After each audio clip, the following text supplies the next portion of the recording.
Hola amigos, muy buenos días. Soy el pastor Joel Castañeda de la Iglesia Cristiana Península Viva, aquí en Acapulco, Guerrero, México.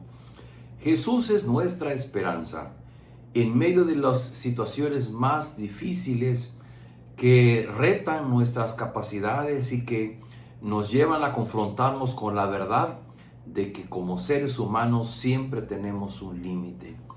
No hemos sido hechos todopoderosos, no todo lo sabemos, no todo lo podemos, y en medio de nuestras limitaciones Jesús va a aparecer para darnos esperanza. Vamos a leer en Juan capítulo 11, versículos del 17 al 35, y les invito a que tengan su Biblia abierta porque hoy vamos a subrayar un par de versículos muy importantes. Dice versículo 17: a su llegada Jesús se encontró con que Lázaro llevaba ya 4 días en el sepulcro. Betania estaba cerca de Jerusalén, como a 3 kilómetros de distancia, y muchos judíos habían ido a casa de Marta y de María a darles el pésame por la muerte de su hermano. Cuando María supo que Jesús llegaba, fue a su encuentro, pero María se quedó en la casa. Señor, le dijo Marta a Jesús, si hubieras estado aquí, mi hermano no habría muerto, pero yo sé que aún ahora Dios te dará todo lo que le pidas. Tu hermano resucitará, le dijo Jesús. Yo sé que resucitará en la resurrección el día final, respondió Marta. Entonces Jesús le dijo, yo soy la resurrección y la vida, el que cree en mí vivirá aunque muera, y todo el que vive y cree en mí no morirá jamás. ¿Crees esto? Sí, Señor, yo creo que tú eres el Cristo, el Hijo de Dios, el que había de venir al mundo. Dicho esto, Marta regresó a la casa y llamando a su hermana María le dijo en privado, el maestro está aquí y te llama. Cuando María oyó esto, se levantó rápidamente y fue a su encuentro. Jesús aún no había entrado en el pueblo, sino que todavía estaba en el lugar donde Marta se había encontrado con él. Los judíos que habían estado con María en la casa dándole el pésame, al ver que se había levantado y que había salido deprisa, le siguieron, pensando que iba al sepulcro a llorar. Cuando María llegó a donde estaba Jesús, lo vio y se arrojó a sus pies y le dijo, Señor, si hubieras estado aquí, mi hermano no habría muerto. Al ver llorar a María y a los judíos que lo habían acompañado, Jesús se turbó y se conmovió profundamente. ¿Dónde lo han puesto?, preguntó. Ven a verlo, Señor, le respondieron. Jesús lloró. Por cierto que este versículo 35, Jesús lloró, se dice que es el versículo más cortito de toda la Biblia.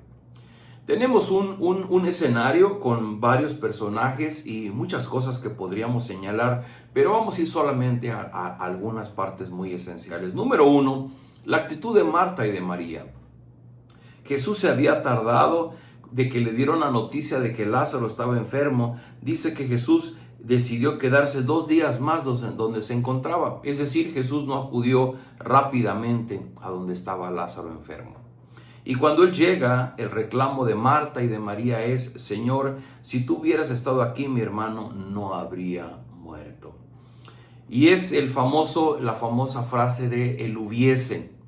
Si hubiese estado, si no hubiese ido, si hubiese ido, si hubiese hecho o no hubiese hecho. Siempre el hubiese.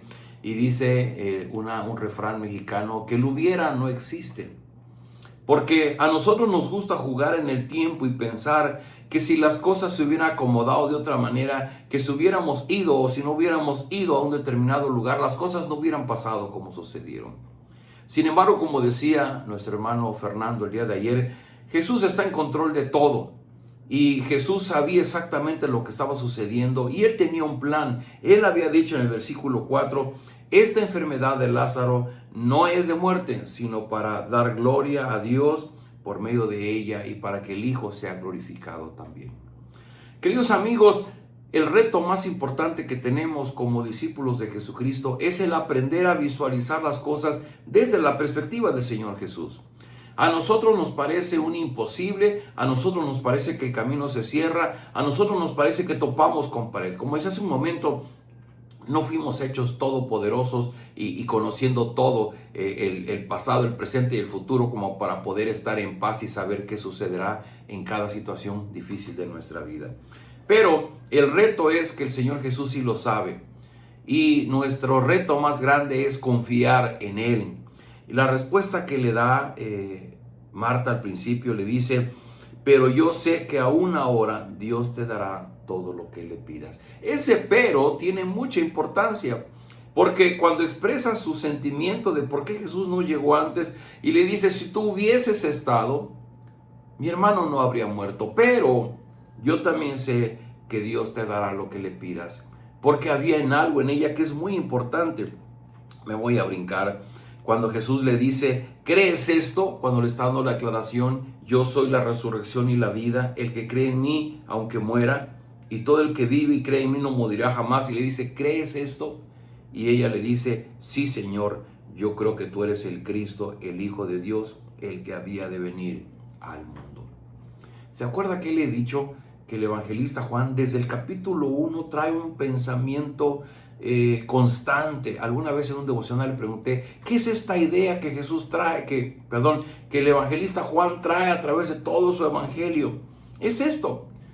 La respuesta es que la gente pudiera creer que él era el Cristo, el que había de venir de parte de Dios, el que había de venir al mundo.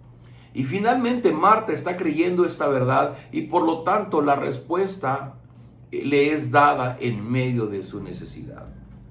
Queridos amigos, la reflexión más grande que podemos tener es cómo el Señor Jesucristo es nuestra esperanza en medio de los momentos más difíciles. Que nosotros podemos pensar, es que si yo no hubiera venido, es que si yo hubiera ido, es que si yo hubiera hablado o yo no hubiera hablado, las cosas no se habrían complicado como se complicaron. Pero el asunto es que nuestra vida está sujeta a diferentes tipos de situaciones complicadas. Y casi a nosotros nos gusta jugar con la idea del hubiera, del hubiese. Pero las cosas van a ser como son, porque de alguna manera el plan de Dios se concreta en nosotros. Cuando somos sus hijos, cada circunstancia que pasa, como dice el apóstol Pablo, a los que amamos a Dios, todas las cosas nos ayudan a bien conforme a el propósito de Dios en nosotros. Y ahora el propósito de Jesús se estaba cumpliendo en Lázaro y sus hermanas. Así es que en medio de la desesperanza, en medio del dolor, Jesús aparece para decir, yo soy la resurrección y la vida. Yo soy la esperanza, yo soy el todopoderoso, yo soy el que puedo obrar por encima de tus limitaciones. Yo soy el que puedo responder a tu necesidad. Y el Señor Jesús va a usar estas circunstancias, la muerte de Lázaro, para mostrar la gloria a Dios. Querido amigo, querida amiga, yo quiero invitarte a que tú por un momento medites de qué manera la situación difícil que tú estás viviendo va a servir para que Dios pueda mostrar su gloria, para que las personas podamos dar gloria a Dios. Y la pregunta que Jesús te hace en esta mañana, yo puedo, Jesús te dice, yo soy la resurrección y la vida. ¿Cuál es el problema más grande que puede tener un ser humano? La muerte. Porque ante la muerte no hay nada que hacer. Cuando la muerte aparece, acaba con nosotros. Seas rico, seas pobre, seas sabio, seas ignorante, seas poderoso, seas una persona sin influencias. Cuando la muerte te llega y no hay nada que hacer. Y Jesús dice, yo tengo solución ante eso que tú no puedes. Yo soy la resurrección y la vida. Yo soy el único que te puede dar esperanza. Yo soy el único que puede obrar para solucionar tu necesidad. Pero en medio de todo eso, lo que el Señor Jesús está buscando es dar gloria al Padre. Así que tenemos que aprender a ver las circunstancias de nuestra vida como aquellas ocasiones que el Señor Jesús va a usar para darle gloria al Padre, para que podamos reconocerlo a Él. Es muy triste cuando nosotros de continuo estamos orando por un milagro en nuestra vida ante una necesidad profunda. Pero solamente pedimos el milagro por el milagro y no podemos ver a través de este obrar del Señor Jesús, ver la gloria de Dios y ver su plan concretándose en nosotros. Querido amigo, querida amiga, yo te invito a que oremos y pidamos de Dios esa capacidad de ver la mano de Dios obrando en medio de nuestra situación. Pero como para que cuando esto se resuelva podamos ver la gloria de Dios. Los problemas que tenemos en nuestra vida no son para nuestro daño, no es para causarnos dolor por sí solo, es para que podamos ver la gloria de Dios, para que podamos ver al Señor Jesús obrando, dándonos esperanza, cumpliendo su propósito en nosotros. Oremos. Padre, gracias por tu amor, gracias por tu bondad. Y gracias porque podemos leer un pasaje en el que el Señor Jesús nos da esperanza, aún ante la muerte que es nuestro enemigo más feroz. Saber que Él tiene la respuesta, saber que Él tiene el poder, saber que Él está en control, nos debe llenar de consuelo y de paz. Y que en lugar de estar pensando en los hubiera y en los hubiese, podamos mirar cada circunstancia de nuestra vida como una circunstancia en lo que tú vas a cumplir un plan en nosotros. Normalmente tú quieres que creamos en ti. Así como le pidió a Marta, ¿crees esto? Y lo que Jesús quiere es que nosotros podamos confiar y creer en Él. Ayúdanos a que nuestros ojos sean abiertos. Yo ruego por aquellas personas que no te conocen, que están enfrentando situaciones difíciles, que sus ojos sean abiertos y también puedan creer en Jesucristo como el Dios encarnado que vino para nuestra redención. Todo esto lo pedimos en el nombre de Jesús. Amén. Amigos, nos vemos el día de mañana.